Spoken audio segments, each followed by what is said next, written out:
मानते हैं। और कभी ये लोग भी आए हुए हैं पूजा करने के लिए, घूमने आए हैं देखने के लिए।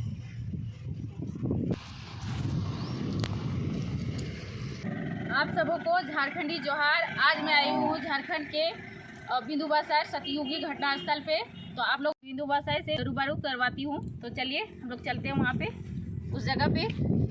और देखिए यहाँ पे बोर्ड लगा हुआ है और यहाँ पे देखिए 7 भाइयों का यहाँ 7 पत्थर दे के निशान दिया हुआ है।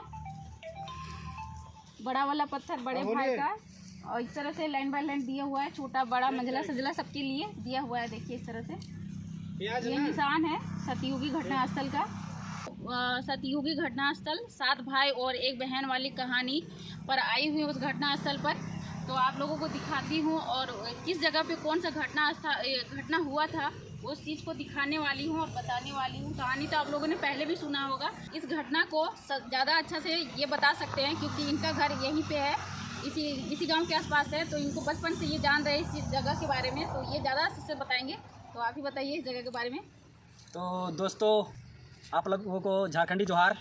आइए आज मैं 7 भाई और 1 बहन के धार्मिक स्थल से रूबरू कराता हूँ। जैसे कि आप जान रहे हैं, ये जो पत्थर गाड़ा हुआ है ये बड़े भाई का है। इसी तरह करते हुए 7 भाइयों का पत्थर गाड़ा हुआ है।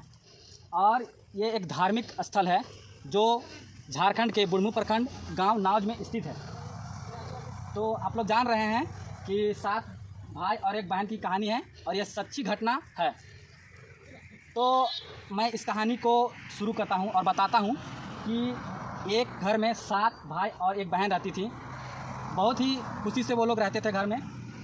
तो भाई लोग जाते थे काम करने के लिए और उनकी जो बहन थी वो खाना पीना बनाती थी और उन लोगों के लिए क्या बोलते हैं, झाड़ू बर्तन पोछा जो भी करना रहता था वो सारा घर का काम उनकी बहन करती थी।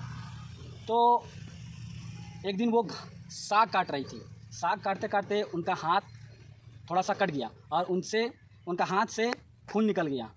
खून निकल गया तो उनकी बहन सोची कि खून को मैं कहाँ पोंछूँ। अगर मैं इधर उधर पूछती हूँ तो भैया लोग बोलेंगे कि क्या हुआ क्या नहीं हुआ और वो लोग घबरा जाएंगे। तो उन्होंने क्या किया कि उस खून को उस साग में ही पोंछ दिया उन्होंने। तो साग को पोंछ दिया। तो साग को पोंछने के बाद उनको साग को अच्छे से बना दिया। तो भाई लोग काम करके आए और उनको खाना परोसी उनकी बहन। तो खाना परोसने के बाद उनके भाई लोग पूछने लगे कि आज बहन तुमने क्या मतलब इस साग में क्या डाला है जो इतना स्वादिष्ट लग रहा है। तो उनकी बहन घबरा गई और बोलने से भी वो कतराने लगी कि तो कैसे बताया जाए कि मेरा हाथ से खून निकल गया है।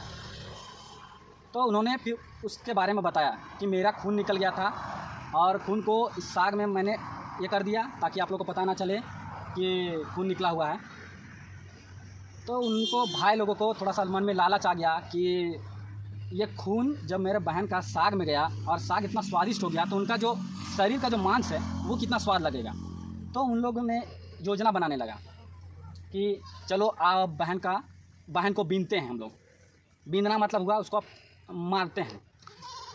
फिर भी उसके छोटा भाई को थोड़ा सा दया लगता है। छोटा भाई जानते हैं जैसे आप लोग के घरों में भी भाई बहन होंगे तो छोटा भाई बहन का प्यार थोड़ा सा अटूट रहता है, अच्छा रहता है, नज़दीकी रहता है।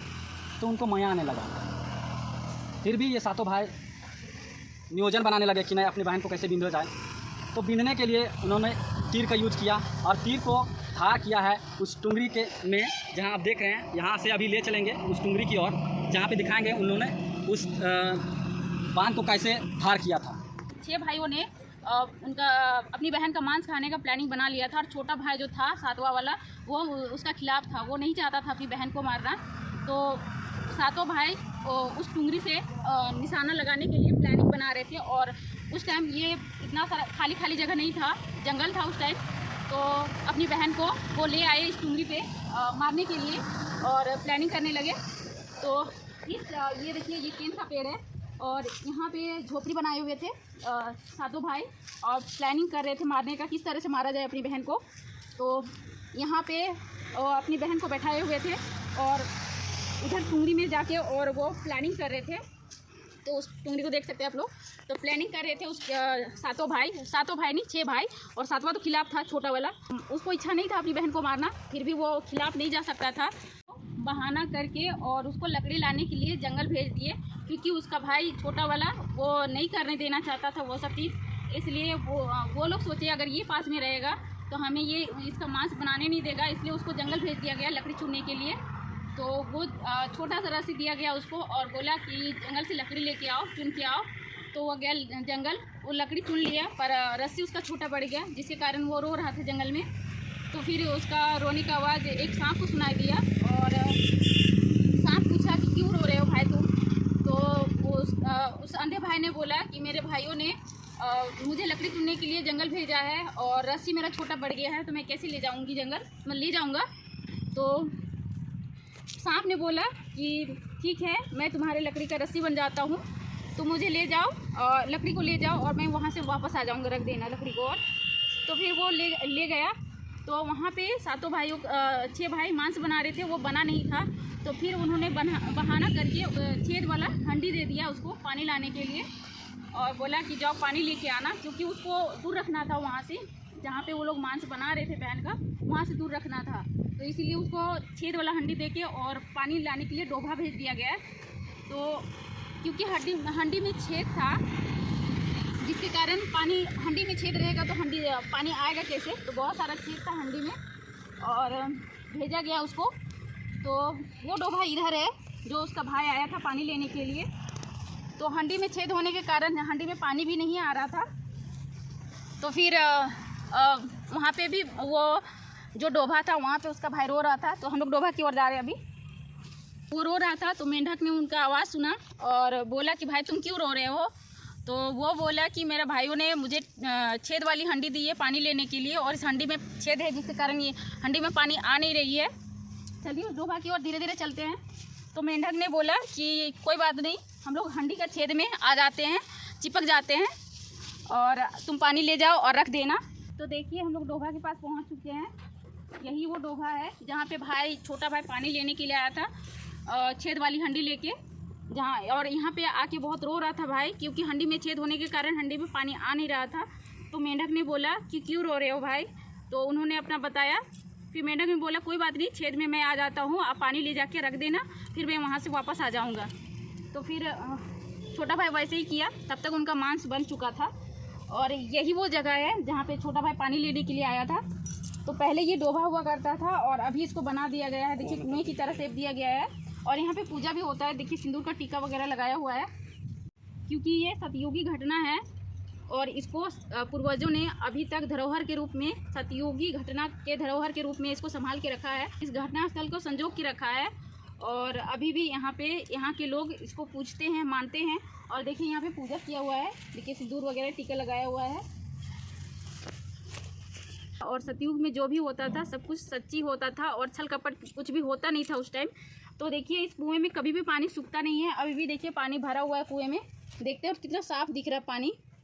ये देखिए यहाँ पे अभी भी बहुत से लोग भ्रमण करने के लिए आते हैं, पूजा करने के लिए आते हैं और इस जगह को बहुत ज़्यादा लोग मानते हैं। और कभी ये लोग भी आए हुए हैं पूजा करने के लिए, घूमने आए हैं देखने के लिए। तो इस एरिया का ये जगह बहुत ही, झारखंड का, खास करके झारखंड का फेमस है ये।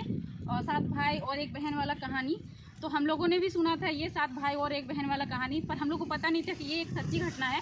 पर ये कहानी नहीं है, ये सच्ची घटना है जो सतयुग में घटित हुआ है, जो हज़ारों साल पहले ये घटना घटित हुआ है और ये प्रमाण है उस घटना का। तो देख सकते हैं आप लोग, 7 भाइयों का हाथ पत्थर का निशानी है और उधर बहन को पूजा जाता है जो उस पत्थर में आप लोगों को दिखाते हैं। वैसे तो ये बांसी है वो बहन जो चुनरी वगैरह बांधा गया है और उस पत्थर में भी देखिए चुनरी लगाया गया है। चलिए देखिए, तो ये बहन का निशानी है।